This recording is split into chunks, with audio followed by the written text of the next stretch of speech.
بخاری شریف کی حدیث ہے، بخاری شریف کی حدیث ہے، صحیح کتاب۔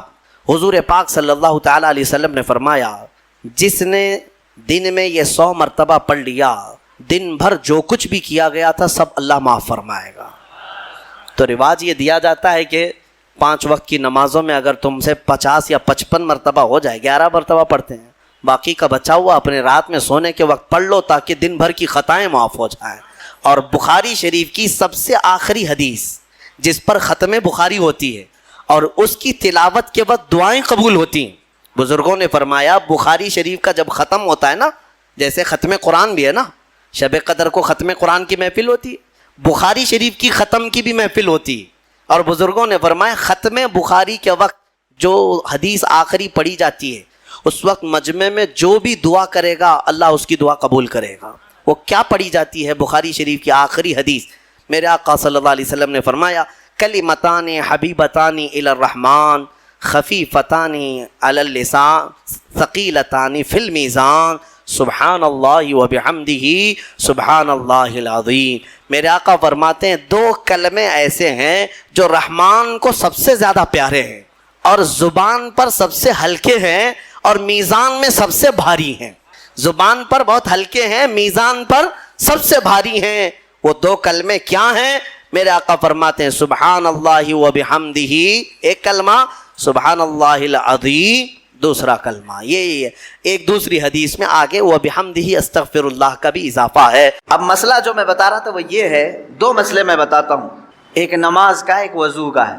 اکثر لوگوں کی یہ شکایت بھی میرے پاس آتی ہے، استنجا کر کے آئے، پیشاب کر کے باہر آئے، وضو کرنے کے لیے بیٹھے تو ایسا لگ رہا ہے کہ قطرہ ٹپک رہا ہے یا پیشاب کا قطرہ پھر سے نکل گیا۔ ایسے کئی لوگوں کو ہوتا ہے، پھر گئے وہ پھر دھو کر کے آئے، پھر لگا کہ نہیں پیشاب کا قطرہ نکل رہا ہے۔ یہ اطمینان نہیں ہوتا کچھ لوگوں، حالانکہ استنجا کریں آپ پورا اس میں استبرا ہے، یعنی کھانس کر کے ہو یا اٹھ کر کے بیٹھ کر کے پیر کو موڑ کے کسی بھی طرح سے آخری قطرہ نکال دیں، یہ ٹھیک ہے، لیکن اس کے بعد آپ وضو کرنے کے لیے آئے تب یہ وسوسہ آ رہا ہے پیشاب کا قطرہ نکلا، پیشاب کا قطرہ۔ اب کیا حکم کیا ہے آپ کے لیے؟ ایک نمبر 1 یہ وضو کا مسئلہ، اس کا بھی حکم میں بتاؤں۔ دوسرا مسئلہ سن لیں، نماز 4 رکعت ظہر کی پڑھنے کے لیے کھڑے تھے یا 4 رکعت عصر یا عشاء کی، 2 رکعت پڑھے، تیسری رکعت میں کھڑے ہوئے تھے، اب شک ہونے لگا کہ دوسری ہے کہ تیسری ہے، تیسری میں کھڑے تھے، یہ شک ہونے لگا یہ چوتھی ہوگی کہ تیسری ہوگی، ایسا ہوتا ہے بہت سارے لوگ۔ نماز کا ایک مسئلہ یہ ہے، آپ وضو کا ہے، دونوں کا حکم کیا ہے اس سے میں آپ کو اپنی زندگی کے متعلق بتاؤں گا۔ پہلا والا جو مسئلہ ہے پیشاب کے قطرے کا، پہلی مرتبہ ایسا کبھی ہوا ہے تو جاؤ دھل لو۔ ایک بار ایسا ہوا کہ پیشاب کا قطرہ ٹپکا ہے یا لگ رہا ہے، جاؤ دھل کے آ جاؤ۔ پھر ایک مرتبہ ایسا ہوا ہے کہ وضو کرنے بیٹھا ہوں، ایسا لگا کہ پیشاب کا قطرہ ٹپک گیا، جاؤ دھل کے آؤ اور اتنا حصہ جہاں کپڑے میں لگا اس کو بھی دھل لو۔ تیسری مرتبہ بھی ایسا ہوا ہے، دھل لو۔ اب اس کے بعد شریعت کہتی ہے اب نہیں جانا، اس کے بعد اب وضو کے لیے اگر بیٹھو گے تمہیں لگ رہا ہے کہ پیشاب کے قطرے ٹپک رہے ہیں، ٹپکنے دو، تم پانی لے لو ایک چلو میں اور اس جگہ پر چھڑک دو، پانی وہاں پر اس کپڑے کے اوپر چھڑک دو۔ کیوں؟ اس لیے کہ کہا گیا ہے کہ بعد میں اگر تمہیں وسوسہ بھی آنے لگے تو یوں سمجھ لو یہ پیشاب کا قطرہ نہیں بلکہ میرا چھڑکا ہوا پانی ہے، میرا چھڑکا ہوا پانی۔ اچھا ایسا کیوں کرایا گیا؟ شک تو ہو رہا ہے۔ سنیں فقہاء کرام نے فرمایا اے بندے تجھے عبادت اللہ کی کرنی ہے۔ کس کی کرنی ہے؟ اللہ کو راضی کرنا ہے، اور یہ جو وسوسے آ رہے ہیں تجھے یہ شیطان کے ہیں، اگر تو بار بار اٹھ کر کے دھونے کے لیے چلا جائے گا تو بات یہ ہوگی کہ تو شیطان کی پیروی کر رہا ہے اللہ کو چھوڑ کر۔ السلام علیکم ورحمۃ اللہ وبرکاتہ۔ میرے پیارے عزیز دوستو، اگر آپ نے ویڈیو کو پلے کر ہی دیے ہے نا تو آج مفتی سلمان اظہری صاحب کے زبان سے بیانات کو سماعت کر کے جائیے گا۔ کیا آپ کو معلوم ہے کہ جب کوئی بندہ نماز پڑھتا ہے، مرد حضرات نماز پڑھ رہے ہو یا پھر عورتیں نماز پڑھ رہی ہے، تو مرد کو نماز پڑھتے وقت یعنی کوئی بھی بندہ اگر نماز ادا کر رہا ہے نا تو ان کو شیطان بہکاتا ہے۔ تو کس طرح شیطان نماز پڑھنے سے بہکاتا ہے؟ شیطان یہ کہتا ہے کہ تم نماز مت پڑھو، اللہ کی عبادت نہ کرو، اللہ کی باتوں کو نہ مانو۔ اور ایک جو اہم مسئلہ ہے کہ کیا بغیر برا کے نماز نہیں ہوگی، بہت سارے لوگ کے ذہن میں یہ خیال چلتے رہتی ہے، تو میں نے سوچا کہ چلو یار ان بھائیوں تک اس پیغام کو پہنچاؤں کہ جب انسان کوئی نماز پڑھتا ہے تو ان کو شیطان کس طرح بہکاتا ہے، نماز پڑھنے میں دل کیوں نہیں لگتا ہے، اس کی وجہ کیا ہے، اس کی کارن کیا ہے۔ چلیے سب سے پہلے مفتی سلمان اظہری صاحب کے زبان سے بیانات کو سماعت کر لیتے کہ ہیں۔ شیطان کی پیروی ہو جائے گی اگر کثرت سے تو کرنے لگ گیا، جب شیطان وسوسہ ڈالا اٹھ گئے، جب شیطان شک ڈالا پھر اٹھ گئے، بار بار اگر خیال آ رہا ہے تو اس پر عمل کرنا جائز نہیں۔ پانی چھڑک لو اور کہو میں شیطان کی پیروی نہیں کروں گا، میرے مولا کی عبادت کروں گا۔ دوسرا مسئلہ نماز کا کہ جس میں اگر 3 میں 4 میں شک ہو، ایک بار ہو گیا تو چلو دوہرا لو، 2 بار ہو گیا تو چلو ٹھیک ہے، جتنا یقین ہے اس کے آگے کی رکعتیں پڑھ لو۔ اب اگر بار بار ایسا شک ہوتا ہے تو فرمایا گیا اپنی نماز ویسی ہی کمپلیٹ کرو، اس لیے کہ یہ شیطان تمہیں وسوسے ڈال رہا ہے۔ اگر تم اس کے وسوسوں کی طرف جاؤ گے تو یہاں ہوگا یہ کہ تم شیطان کی پیروی میں لگ گئے۔ حقیقت میں نماز تو رحمان کی عبادت ہے۔ آپ سمجھ رہے ہیں؟ یہ 2 مسئلوں سے میں تمہیں بتاؤں گا میرے عزیزو، پوری زندگی بھر شیطان اسی طرح سے کرتا ہے، تمہیں اپنے اصلی مقصد سے ڈائیورٹ کر کے کسی عام فضول چیز میں لگا دیتا ہے، فضول چیز میں لگا دیتا ہے۔ اسی لیے اب جیسے کسی نے اپنے پورے گھر کی فکر میں، اپنی جائیداد کی فکر میں پوری زندگی ختم کر دی، اسے معلوم ہی نہیں کتنے دن رہنے والا تھا، کتنی عمارتیں بنا رہا ہے، کتنی چھتیں قائم کرے گا۔ اے بندے، تیری زندگی لمبی سے لمبی جاتی تو 70-80 سال کی، تو بنا ہی رہا ہے 30-40 سال کی عمر میں، بچے ہیں تیرے پاس 25-30 سال، ان 25-30 سالوں کے لیے تو نے اپنی پوری زندگی جھونک دی، صحت و طبیعت سب برباد کر ڈالی۔ لیکن جہاں 100 سال سونا ہے کہ 200 سال کہ 500 سال کہ 1000 سال، ہمیں معلوم نہیں قبرستان میں کتنا سونا ہے، وہاں کے لیے بندہ ایک رات کی بھی عبادت کرنے کو تیار نہیں، ایک تسبیح گھمانے کو بھی تیار نہیں، وہاں کی عمارت تیار کرنے کو بندہ تیار نہیں۔ یہ شیطان ڈائیورٹ کر چکا ہے تمہیں، تمہاری اصلی منزل تو وہ تھی، تمہیں لگا دیا کسی اور کام میں، تمہیں لگا دیا کسی اور کام میں۔ عزیزان گرامی، اسی لیے تو شاعر نے کہا تھا آگاہ اپنی موت سے کوئی بشر نہیں، سامان 100 برس کا ہے پل کی خبر نہیں، 100 برس کے پلان ہے پل کی خبر نہیں۔ تو شیطان اس طرح سے جو ہر زندگی میں ڈائیورٹ کرتا ہے۔ اب میں آپ کو بتاؤں ایک چیز، جن چیزوں کو ہم سمجھتے ہیں کہ یہی کل ہے دنیا میں، نوجوان یہ سمجھتا ہے کہ ایک خوبصورت لڑکی مل جائے پوری زندگی ہے، دیکھو اسی پر تو شعر و شاعری کرتا ہے، اسی پر تو پوری محبت کے نغمے گاتا ہے، اسے معلوم نہیں کتنے دن کیا یہ عائش ہے۔ اور کچھ لوگ یہ سمجھتے ہیں کہ مال گاڑی کار بنگلہ ہو جائے یہی سب کچھ ہے۔ تقریباً انہی میں ہم سب دوڑ رہے ہیں، انہی میں ہم دوڑ رہے ہیں۔ ایک بادشاہ نے اعلان کیا کہ آج میری عنایتوں کا دریا جوش میں ہے، میں خوب عطا کروں گا۔ لوگوں کو بلایا، ایک کوئی بندہ ایسا آ جائے جس کے لیے میں کہتا ہوں اپنے ہاتھ میں ایک چھڑی لے لے، لکڑی لے لے، اور وہ زمین پر دائرہ کھینچتا جائے صبح فجر کے بعد۔ اب وہ دائرہ کھینچتا کھینچتا سورج کے ڈوبنے سے پہلے پہلے تک جتنا دائرہ کھینچ لے گا وہ پوری زمین اس کے نام پہ کر دوں گا۔ دن بھر میں آپ کتنے ایکڑ کھینچ لیں گے؟ اگر فری میں مل رہا ہے تو کون چھوڑے گا؟ دائرہ کھینچنے کے لیے کہا کہ جو لکیر سے سرکل بنا لے، جتنا بنا لے گا، لیکن ٹائم ہے سورج ڈوبنے سے پہلے پہلے تک۔ اس میں سے ایک وزیر یا ایک سپاہی آگے آیا اور اس نے اپنے ہاتھ میں چھڑی لے لی، بادشاہ سلامت مجھے اجازت دے دے۔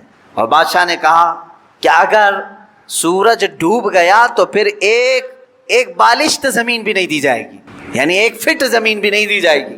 ہاں، سورج ڈوبنے سے پہلے پہلے تک یہاں پر دائرہ مکمل کر۔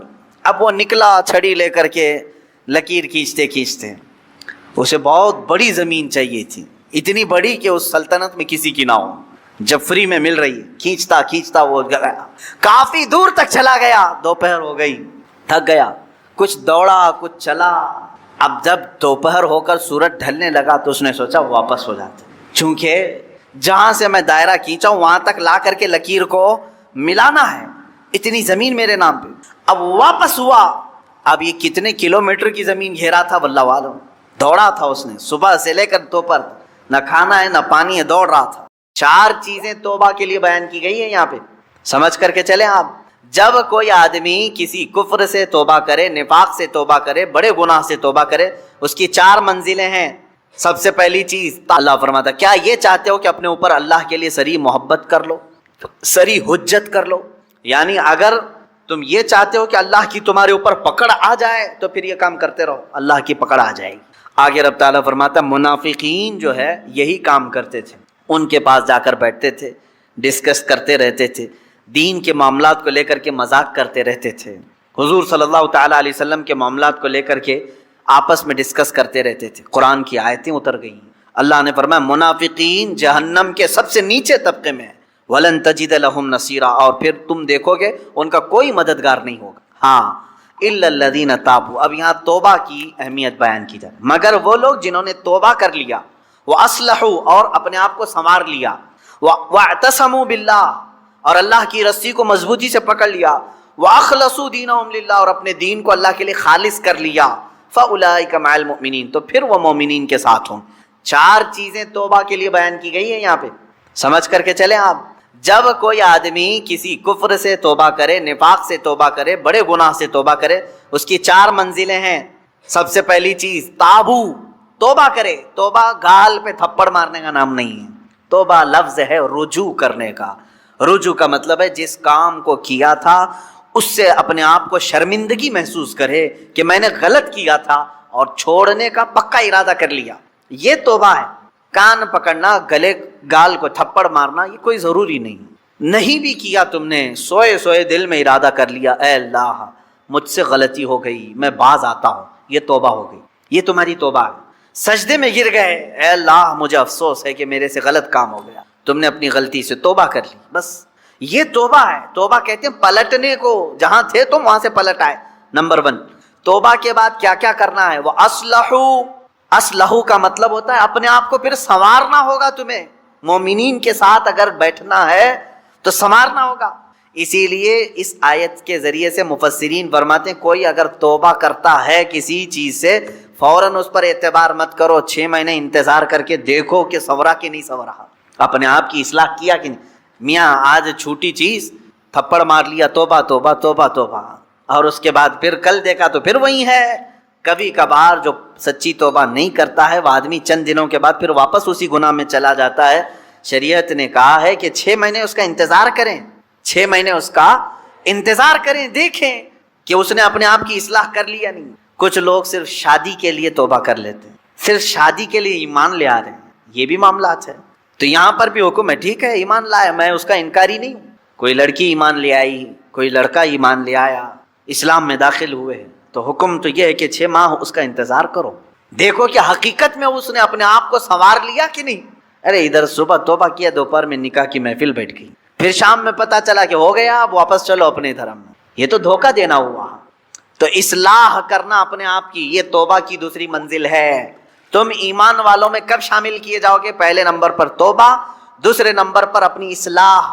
وہ یوں ہی سمجھ لیں زخم ہو گیا تھا، ہاتھ میں زخم ہو گیا تھا، پھوڑی ہو گئی تھی، پھٹ گیا، گئے ڈاکٹر کے پاس، کس کام کے لیے؟ علاج کے لیے۔ اب وہاں 2 چیزیں ہیں، 2 چیزیں، پہلے تو اس کو صاف کر کے وہ پٹی باندھے، پہلے تو صاف کر کے پٹی باندھے، اس کے بعد پھر دوائی بھی دے کہ جو کمزوری آئی ہے وہ دور ہو سکے۔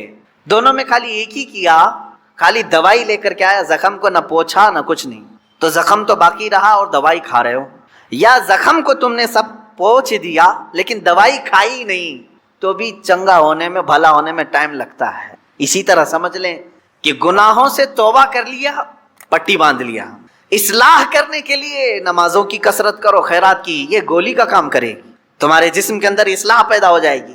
مثال کے طور پر اب دارالحرب ہے، ہمارے ہاں تو اسلامی نظام ہے نہیں، یہاں اگر جیسے بھیانک گناہ ہو جاتے ہیں تو کیا کرنا چاہیے اسے؟ جیسے زنا ہو گیا کسی سے، اسلامی ریاست ہوتی تو اسے تو سنسار کرنے کا حکم ہے نا۔ غیر شادی شدہ ہو تو 100 کوڑے مارے جائیں گے، شادی شدہ ہو تو سنسار کیا جائے گا، یہ اسلامی سزا ہے۔ یا چوری کیا ہے تو ہاتھ کاٹا جائے گا، یہ معاملات ہیں۔ لیکن آپ دارالحرب میں ہیں، یعنی یہاں اسلامی نظام نہیں، آپ سے ایسا گناہ سرزد ہوا تو آپ کیا ہے؟ اس کے لیے اسلام نے یہ نظام رکھا ہے کہ تم سب سے پہلی چیز توبہ کرو، توبہ کرو، اس بھیانک گناہ سے توبہ کرو۔ دوسرے نمبر پر اللہ نے فرمایا وَأَصْلَحُوا، اور اپنی اصلاح کرو۔ اصلاح کس بات پر؟ پہلے سے زیادہ نمازوں میں آؤ، نفل کی کثرت کرنے لگ جاؤ، خیرات کرو، صدقہ دو، محفلوں میں بیٹھو، تسبیح ہاتھ میں لے لو، کیونکہ جو ڈیمیج کیا تم نے اپنی روح کو، اس کو اتنا بینڈیج تو لگانا ہی پڑے گا، اس کی اصلاح تو ضروری ہے۔ تو جس سے گناہ سرزد ہوئے وہ اگر توبہ کرنا چاہتا ہے تو دو چیزیں پہلے سمجھ لیں، ایک تو سچے دل سے توبہ کرنا یعنی باز آنے کا ارادہ کر لینا، دوسری اس پر نیکیوں کی کثرت کرنا، تب جا کر کے وہ توبہ کا پھل تمہیں ملے گا۔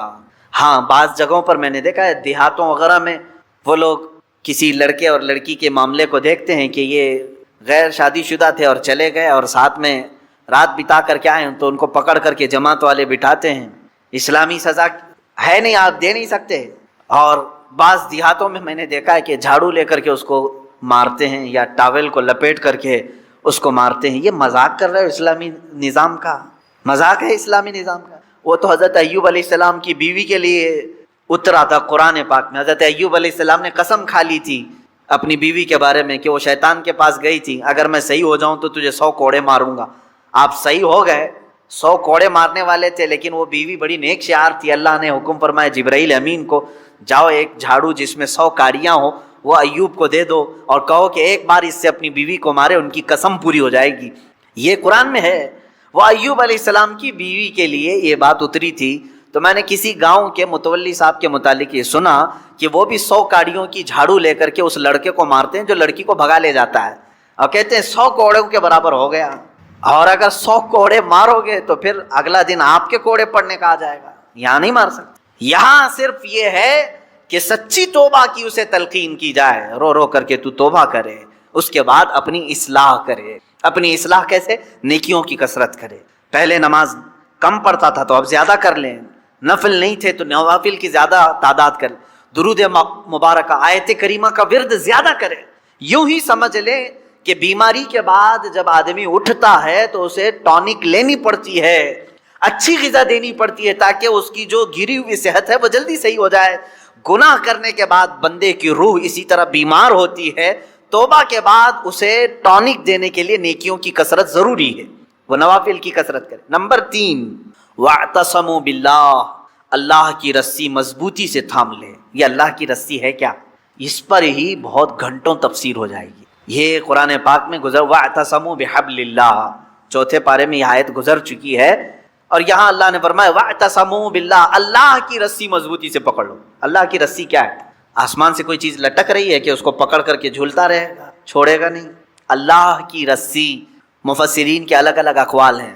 قرآن پاک اللہ کی رسی ہے، اسے جو تھام لیا گویا کہ وہ اللہ کی رسی کو پکڑ لیا۔ رسول پاک صلی اللہ تعالیٰ علیہ وسلم کی ذات اللہ کی رسی ہے، حضور صلی اللہ علیہ وسلم کو جو تھام لیا، ان کی تعلیمات کو، وہ اللہ کی رسی کو پکڑ لیا ہے۔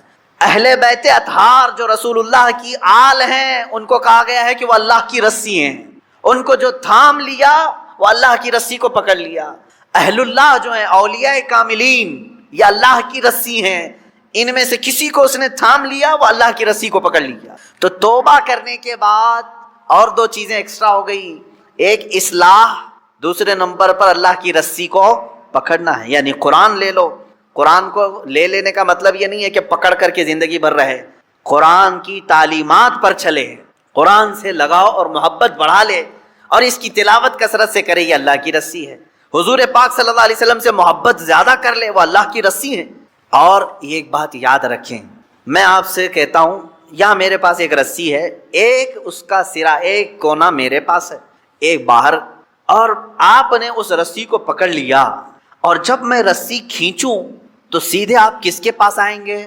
میرے پاس آ جائیں گے، بلا تشبیہ و بلا تمثیل۔ اللہ نے قرآن میں فرمایا اللہ کی رسی کو پکڑ لو، یعنی اللہ رب العزت کی جو رسی ہے وہ خود خدائے قدیر و جبار کے دست قدرت میں ہے، اور اس رسی کا ایک سرا، ایک کونا دنیا میں ہے، وہ رسول پاک کی شکل میں ہے، اہل بیت اطہار کی شکل میں ہے، قرآن عظیم کی شکل میں ہے۔ ان کو جس نے پکڑ لیا، جب رب تبارک و تعالیٰ سارے لوگوں کو کھینچے گا تو تم وہیں جاؤ گے جہاں یہ اس رسی کا دوسرا کنارہ ہوگا۔ اسی کو کہتے ہیں اللہ رب العزت تک پہنچنے کے لیے اس کی رسی کو تھام لینا، یعنی اہل اللہ، اولیاء کاملین سے وابستہ ہونا، قرآن پاک سے اور رسول پاک کی زندگی سے وابستہ ہونا۔ 3 چیزیں میں نے گنا دیا توبہ کے لیے۔ وَأَخْلَصُوا دِينَهُمْ لِلَّهِ، چوتھی چیز ہے اپنے دین کو اللہ کے لیے خالص کر دینا، پیورٹی والا دین۔ یہ وہی شادی کرنے والے لوگوں کے لیے ہے، جو شادی کے لیے دین میں آئے، تو اللہ فرمانا نہیں، اللہ کے لیے دین میں آؤ، اللہ کے لیے توبہ کرو۔ بعض لوگوں کو دیکھا گیا کہ بھائی بہت زیادہ آوارہ گردی کرتا تھا، میں تو بیٹی نہیں دوں گا اس کو، کہا 4 لوگوں کو لے آؤ، میں توبہ کرتا ہوں، توبہ توبہ توبہ توبہ، ہو گئی توبہ۔ اس کے بعد اس کی بیٹی کو لینے کے لیے تم نے 4 لوگوں کے پاس توبہ کیا۔ میرے عزیزو، اب توبہ کے اصول آپ سیکھ لو۔ اس نے توبہ کس کے لیے کیا؟ ایک خاتون کے لیے۔ اللہ فرما رہا ہے اللہ کے لیے آ جاؤ، یہ آج تیرے نکاح میں ہے، کل پھیکی پڑ جائے گی، لیکن اللہ رب العزت تو ہمیشہ رہنے والا۔ یہ ان لوگوں کے لیے بھی تھا جو دائرہ اسلام میں داخل ہوتے تھے۔ جیسے ہجرت کے متعلق حضور صلی اللہ علیہ وسلم نے فرمایا، جس نے اللہ اور اس کے رسول کے لیے ہجرت کی اس کا ثواب بے حساب ہے۔ ہجرت کا مطلب ایک وطن چھوڑ کر کے دوسرے وطن گئے، جیسے مکہ چھوڑ کر کے صحابہ مدینے گئے تھے، کس کے لیے گئے تھے؟ اللہ اور اس کے رسول کی محبت میں گئے تھے۔ ایک صحابی جو ہے وہ مکہ سے نکلے، ان کی منگنی ہوئی تھی مدینے کی لڑکی سے، مدینے کی ایک لڑکی سے ان کی منگنی ہوئی تھی، وہ سفر کر کے آ گئے۔ انہوں نے سوچا شادی بھی ہو جائے گی، ہجرت بھی ہو جائے گی، ثواب کا ثواب ہے، گھر کا گھر بھی ہے۔ شادی ان کی مدینے میں ہونی تھی، سسرال مدینے میں، اور مکہ سے ان کو ہجرت کرنے کا ثواب بھی لینا تھا، لیکن وہ ہجرت کر کے آئے۔ تب اللہ کے نبی صلی اللہ علیہ وسلم نے یہ حدیث بیان فرمائی، جس کی ہجرت جس غرض سے ہوئی اسی غرض میں مانی جائے گی۔ جو اللہ اور رسول کے لیے ہجرت کر کے آئے تھے اس کا ثواب بے حساب ہے، اور جو شادی کے لیے ہجرت کر کے آئے تھے تو یہ شادی کا ہی مانا جائے۔